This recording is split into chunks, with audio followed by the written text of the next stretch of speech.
श्रावण मास, जिसे सावन भी कहते हैं, हिंदू धर्म में एक अत्यंत पवित्र और महत्वपूर्ण महीना है। शास्त्रों के अनुसार यह माह भगवान शिव की आराधना के लिए विशेष रूप से शुभ माना गया है। इस साल सावन का महीना 22 जुलाई सोमवार को शुरू होगा और 19 अगस्त को समाप्त होगा। इस बार सावन के महीने में अद्भुत संयोग बन रहे हैं और सावन के अंतिम दिन भी सोमवार पड़ रहा है। इस बार सावन में 5 सोमवार पड़ रहे हैं। सावन माह में 5 सोमवार पड़ना बहुत ही शुभ माना जाता है।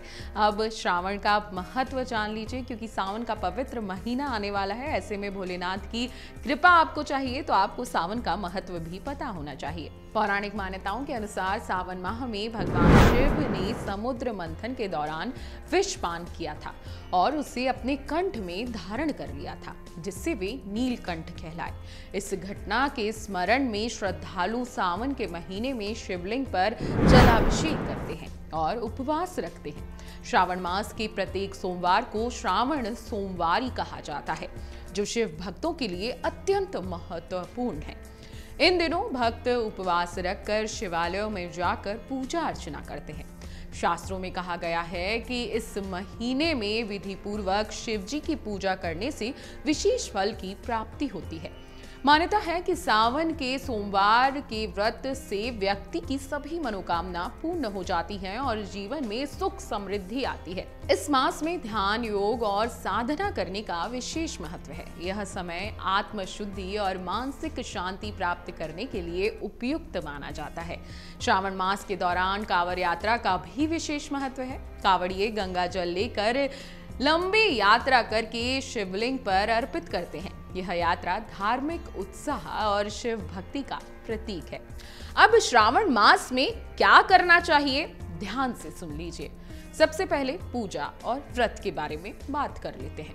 श्रावण मास में सोमवार का व्रत और शिवलिंग पर जल, दूध और बेलपत्र अर्पित करना विशेष फलकारी माना गया है।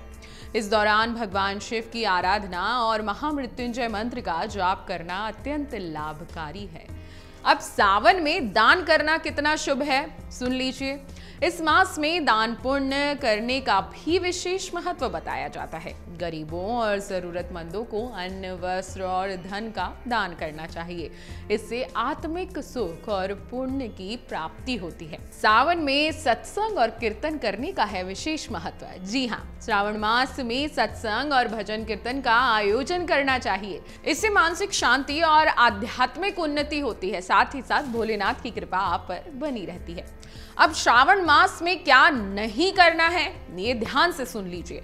इस मास में असत्य बोलने, झूठे आरोप लगाने और हिंसा करने से बचना होगा। यह समय शांति, सच्चाई और प्रेम का पालन करने का है।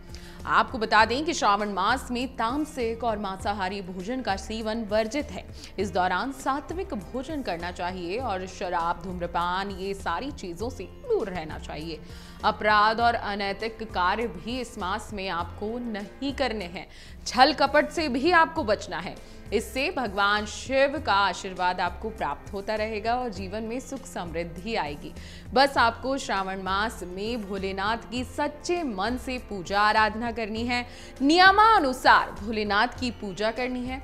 मन में ओम नमः शिवाय का हर दम जाप करते रहना है। निश्चित ही भोलेनाथ आपकी हर मनोकामना पूर्ण करेंगे और आपकी हर बातें जरूर सुनेंगे।